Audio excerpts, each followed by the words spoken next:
Men and women are built differently physically, and that's always talked about in traditional sports. But in esports, we're built the same, right? And so we still have a long way to go as far as we come from 20 years ago when video games were for boys, so there's a larger pool of men that play, but that's changing every day. This is Entrepreneurs the Playbook, where I give you access each week to the world's greatest athletes and executives about their personal and professional playbook and what has made them champions on and off the field. This is the Playbook. This is Dave Meltzer with Entrepreneur the Playbook, and I have the episode that everyone's waiting for. I have Marty Strenczewilk, the laser chicken of Splyce, my best investment of 2018, along with Meta World Peace and my partner Warren Moon and a bunch of great people, advisors and directors, including Jeff Kleinfelter, who's one of the partners in the deal, with a lot of friends of mine. Now, I'm going to start at the basics because I get this a lot. I come from traditional sports. I ran the most notable sports agency in the world. I have a global marketing company in sports. I've been known in sports, but I'm amazed how many people, when I tell them that I made this investment in Splyce, I'm 100% behind it. I think it may be the best thing I've ever been involved with, and I'll say, well, they're an eSport team, and like really legendary people in sports literally still today go, what's eSports? So Marty, I want to ask you, what is eSports? So, first of all, I'll say that that's not surprising because I think it's still the numbers like less than 1 billion people in the world know it exists. Wow. So we still have an enormous amount of the world that doesn't know this even exists, and yet we're filling stadiums. So, right. And millions of people watch while you're filling. Millions of people watch, exactly. So the comparison I always use is Madison Square Garden Group, and the reason I use it is because we're not that different, except 3 things. One is that they play physical sports and we play virtual ones. We're playing video games. Number 2 is they have to call their teams different names. So they call them the Knicks, the Rangers, the Liberty, etc. All our teams are called Splyce. So we have teams in multiple different games. There are separate divisions. We utilize resources across, just like Madison Square Garden does. But at the end of the day, they're separate teams. And the third thing is, for now, they're worth more money. I don't think they will be for long. So, I don't either. I'm praying for that, buddy. And if you think about it from an infrastructure perspective, we have the same back infrastructure of coaching and analysis and chefs and physiotherapy, and to give our athletes, whether you agree with the term or not, the best chance possible to win games because it's millions of dollars on the line. We monetize in similar ways: sponsorships, broadcast rights, merchandise. I mean, people are out buying our T-shirts just like you would for the Jets or the Yankees, right? So it is very much a sports team, only I like to say for the digital generation, and not every sport gets that, but we're all heading that way, right? We're entertainment companies in digital now. We're not just sports teams anymore. One of the things that attracted me to esports, to continually learn about it and study it, is the quality factor. Being my size, my back, I was blessed to play college sports, and it took a lot for me to do that. I'm not very good. I sacrificed a lot in my life to be able to play college sports. Sure. But there's part of me that when I watch esports and I watch my 8-year-old son play it, and he's communicating with people all around the world, competing, and I say to myself, okay, is my son an athlete because he's great at Fortnite at 8 years old? And I say to myself, why is it any less athletic than bowling or darts or pool or poker or golf? Right? Because I'm watching the hand-eye coordination, and I'm watching, and it's so much fun. He's communicating and he's learning. Yeah. I'm so enthused by it, where I started out as a traditional father, because I think it's important because not many people know about it. Yeah. Taking my son You're playing too much video games, right? Right. And then I started, getting involved with you, and you're such a good teacher. What is your feeling on the equality side of the uniting?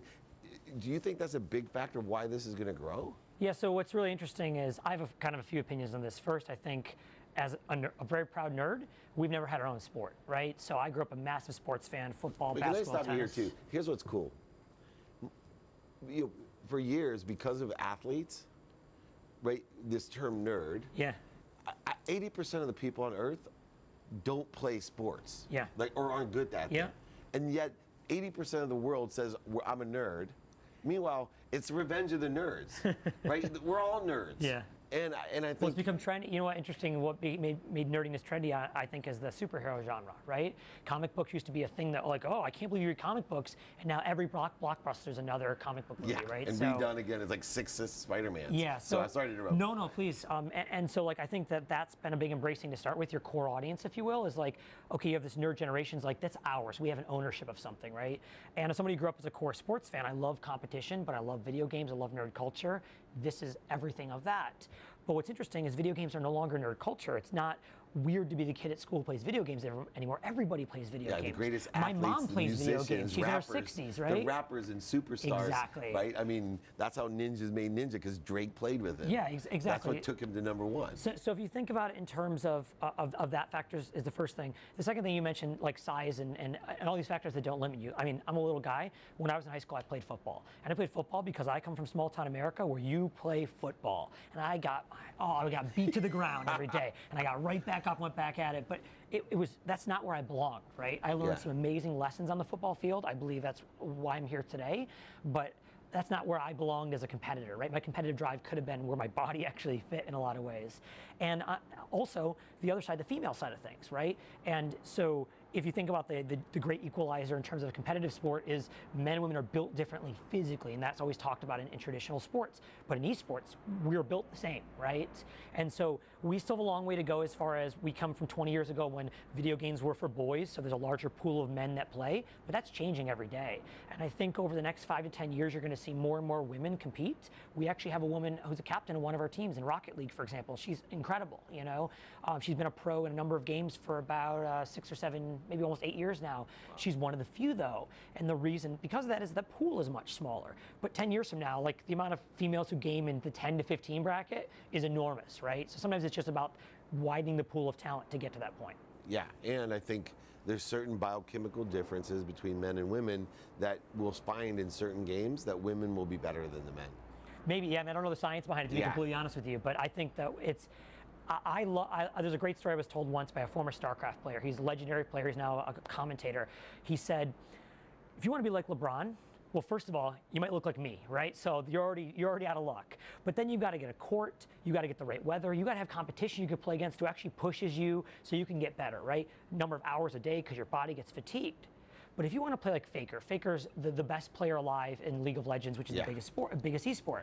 Well, first of all, you can download this free game on a PC everyone has, and you're not limited by your body type, and it can be any hour of the night or day, and within an hour or so, you can get some level of satisfaction of replicating what he did. You're not going to be anywhere near him, but you can see the path of getting there. I can never see the path of getting to dunking like LeBron, right?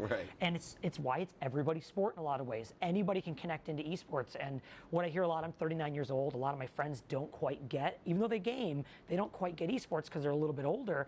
What they don't get is everybody's a gamer in the younger generation. Everybody. I don't know a kid under the age of 20 that doesn't play video games. Absolutely. So.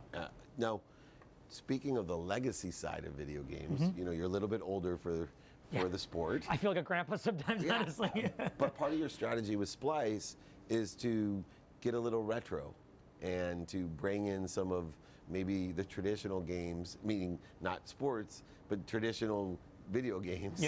And create teams and competition over that. Is that true? Well, it's not about the competition side, but more about the broad gaming sphere. So we have our core games, right? So which are very much set, we'll say, by the fans. What the fans want to watch is what we play. But outside of that, we believe that gaming culture is really important. So we do a lot of content around both classic and new games, coverage of that. We'll call it like the world of gaming. If you think about it, if you were a, let's say, Jets fan, since we're here in New York. The only thing you this is for Gary V, Jets fan. There you go. The only thing you can guarantee about a Jets fan is that they like football. You can't guarantee they like all the other sports, right? Whereas if you're a Call of Duty fan, we can guarantee you like gaming as a whole. And that's that kind of one throughput that makes you have a much wider audience potential. So what we have the opportunity is not only to cross over fans to multiple games, which we see all the time. Someone comes in a Halo fan and now they're watching our Smite team, but more broadly to access them as a fan across their love of gaming.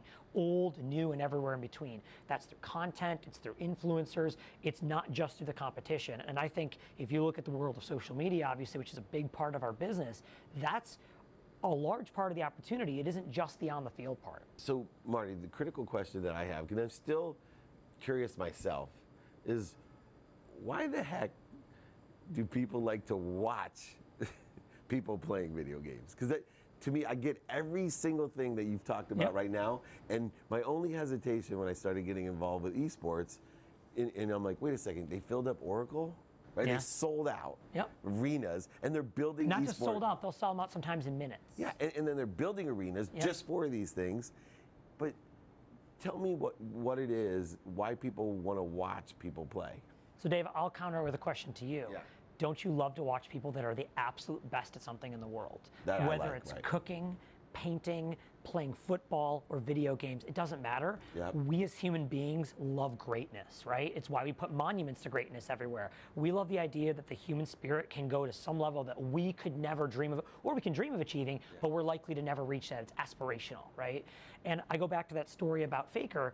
The aspirational in esports is so much almost more attainable than traditional sports, not just because of the physical level, but because of our access. So often we'll say, imagine you could hang out with Tom Brady in the morning, he's throwing passes, and not only are you hanging out with him, he's telling you how he does it, why he got better, and you're learning from him. Yeah. You can do that in esports. Last night, Karma, who's our Rocket League captain I mentioned, she's an incredible Rocket League player. You can log into her stream on Twitch, watch her play, ask her questions, get better at Rocket League by hanging out with one of the absolute 0.0001% of her craft. And because you love that game, you have that same love of something she does. I mean, I think that we get so hooked on the idea of what sports is that we forget about entertainment as a whole. Like, people get stuck on, why is ESPN broadcasting it? This is the sports network, and it's like, it's an entertainment network at the end of the day, right?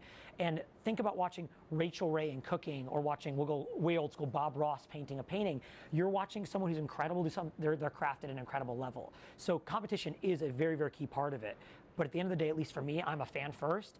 I love watching somebody that's doing something that in greatness. I love greatness. Another misnomer, you know, that these video games, you know, first of all, they weren't as social because you had to have someone there playing with you before we could share. Right. The whole couch thing. Yeah. But I love the fact that my son is international. Yep. And he has friends not only just internationally, but you know, we had a circumstance where one of his best friends online that he plays with, he had never met. Yeah. And then they got together because they live in our community. Yeah. Which was really cool. Different schools though. You know, he's an 8-year-old, so he's in elementary school. Yep. How often is your kid, if they're not playing some all-star team or travel ball? Now, the one thing that is interesting is, you know, my mom was extreme academic. My siblings all went to the Ivy Leagues. Sure. My brother was a gamer, went to Harvard summa cum laude.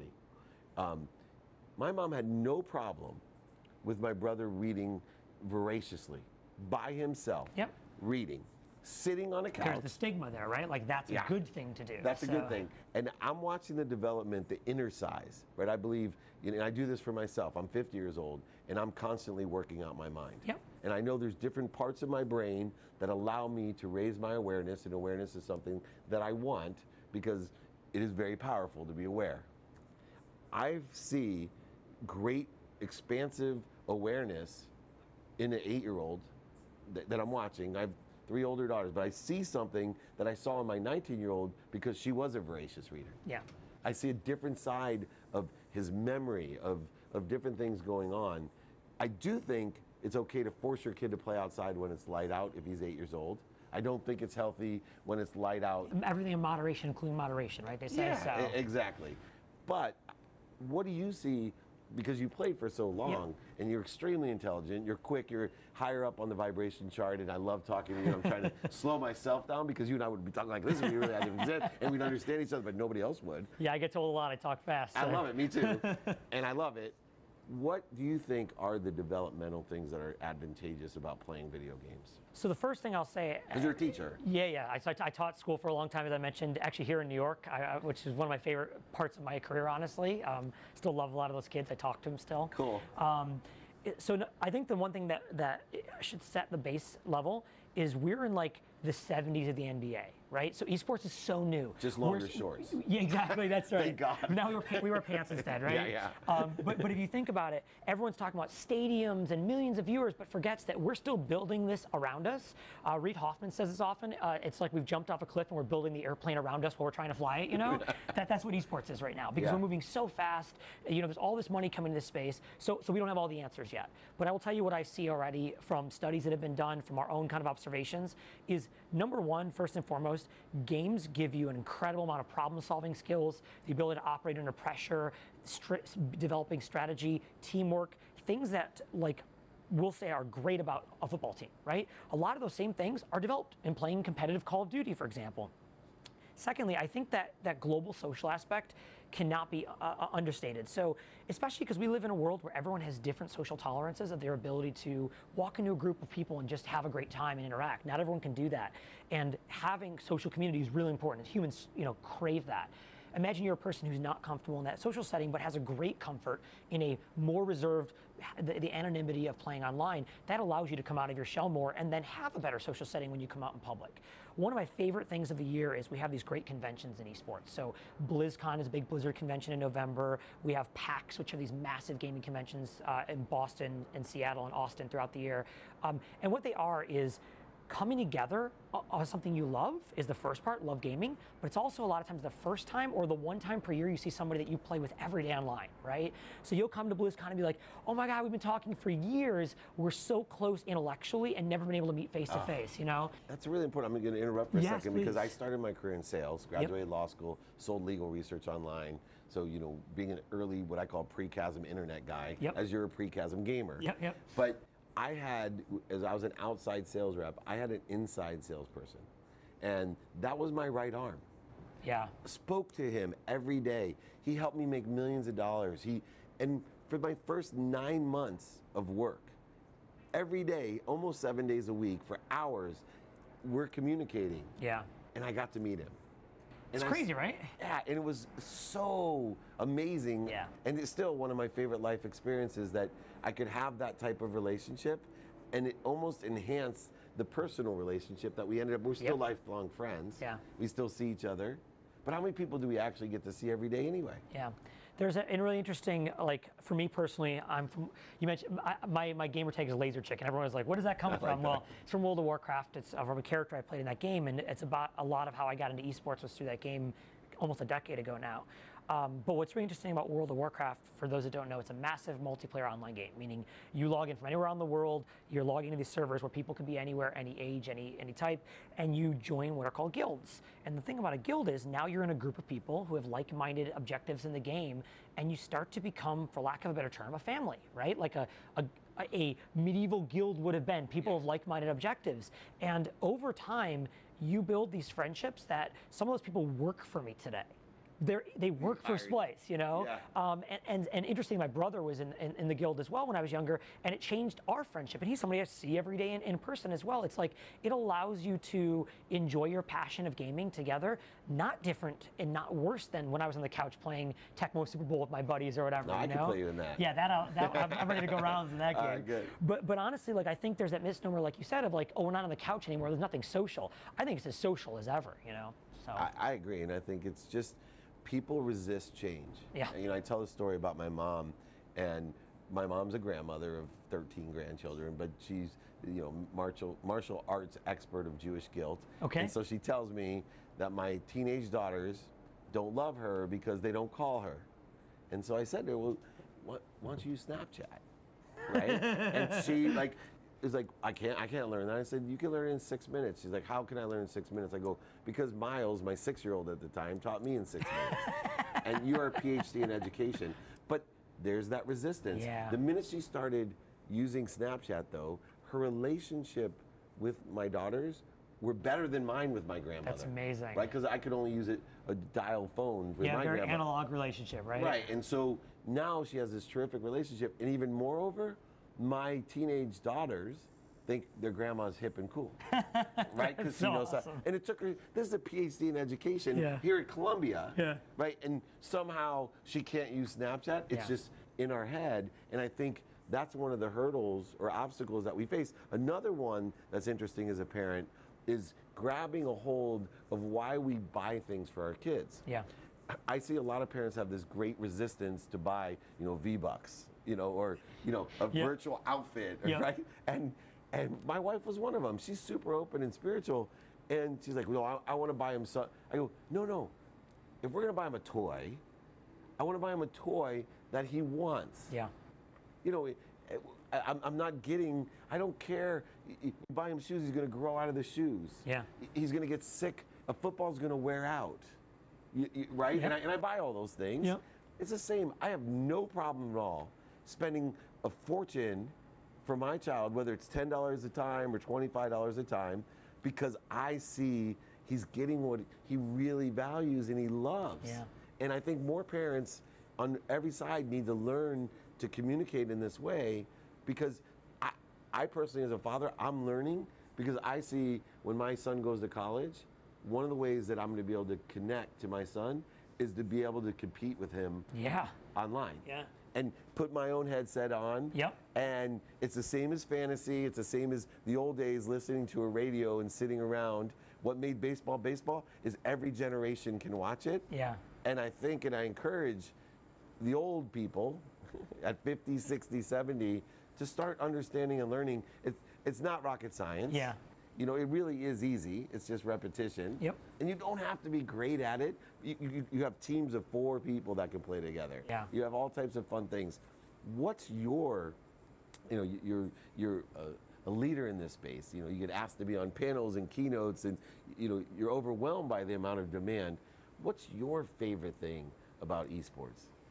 Honestly, for me, it's that we create incredible community. And so, like, I go back to that tribalism, right? So I grew up a massive sports fan, and unfortunately, being from Rochester, New York, there's no basketball there, and I love basketball. So I became a Dave Robinson fan. I'm a huge fan of the Admiral, and he was like kind of the guy I looked up to. So I became a Spurs fan, and the hardest thing with being a Spurs fan is I couldn't be in that community, right? I couldn't feel connected, and I moved to New York City after college, and by default became a Knicks fan as well because I was here. So you're tortured. Yeah, exactly. I was tortured Knicks fan during not great years. But going to the stadium, what was really great is I found community, right? Even in the most horrible 35-point losses, we experienced them together. And I adored that feeling, not of the winning and losing, but of being part of this group of we're Knicks fans, right? And I never had it being in Rochester with all the sports teams to follow. So here I am later where my sports teams can be in a Discord server online. They can be in a Reddit thread on their website. It can be in Twitch chat, which for those of you who don't know, a lot of our games are broadcast on Twitch, the platform, and there's a chat. So imagine you're watching a football game, you can actually talk to other people about the game while it's happening. So I was part of a community that loved this game. And our passion would go to the game itself, then to the team, then to the specific player.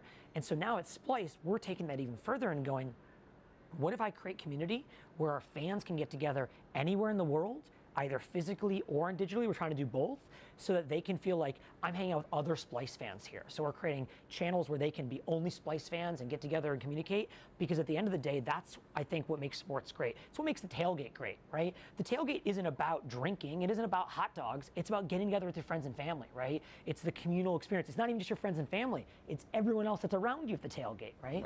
Then you go into your section with your season tickets, and I'll never forget this experience. One of my buddies was turning 40. He wanted to go to a Bills game, so he went, he has season tickets, and we walk over to his section, and he knows everybody, right? And they're a community of fans because they are that section of the Buffalo Bills. That to me is I think the most important thing of esports. We're so limited to the stadium in traditional sports. I think sports will figure this out at some point, but let's be honest, they're analog. They're so far behind on the digital side. Maybe the basketball is the furthest along, but even they are still way behind esports. We're already creating digital places. I mentioned Discord. I think Discord is an incredible tool where these communities, if you've never checked it out, you should. There are communities for absolutely everything in gaming.